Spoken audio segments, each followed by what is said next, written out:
Alright, this is my audience for my speech. They are 3 fellow college students. They have pro-choice points of views, and so that's describing my audience. Alright, so we all know Tim Tebow as a phenomenal college and pro football athlete who uses his platform as an athlete in order to promote Christ's love for everyone. Everybody talks about Tim Tebow as, oh, what a hero, what a great athlete, what an outstanding young man.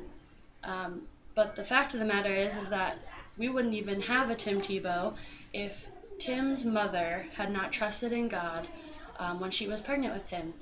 When she was pregnant, the doctors told Pam Tebow that unless she aborted her child, that she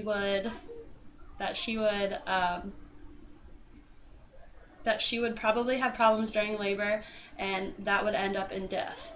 And imagine the lives that we have missed out on because so many people chose to not trust in God and trust in the things that He values, such as unborn human life.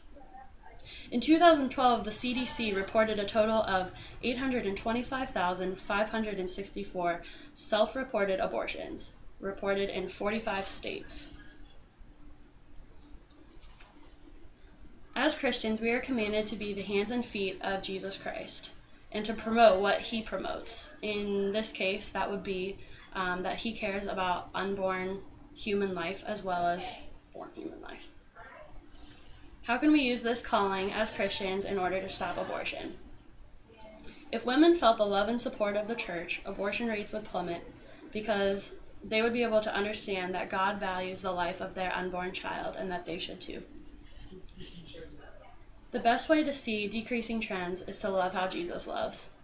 Do this by analyzing why women have abortions, first of all, and combating that with the love and support of Jesus Christ. First, we're going to take a look at a few reasons, just a few, not all, of why some women would have an abortion.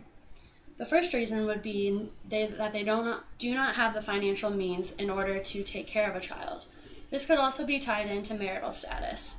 ProChoice.org states that 83% of abortions that are performed are on non-married women.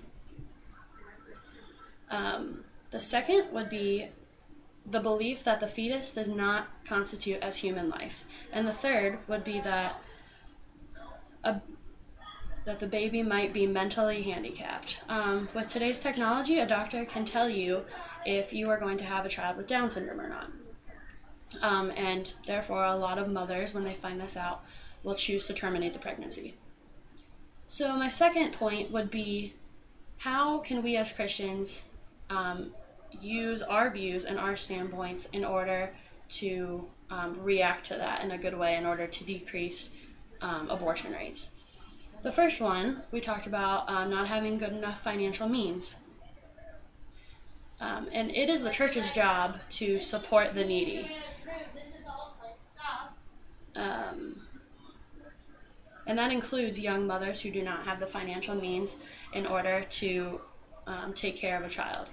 That also goes along with marriage in that God values marriage, and He had designed sex to be inside a marriage.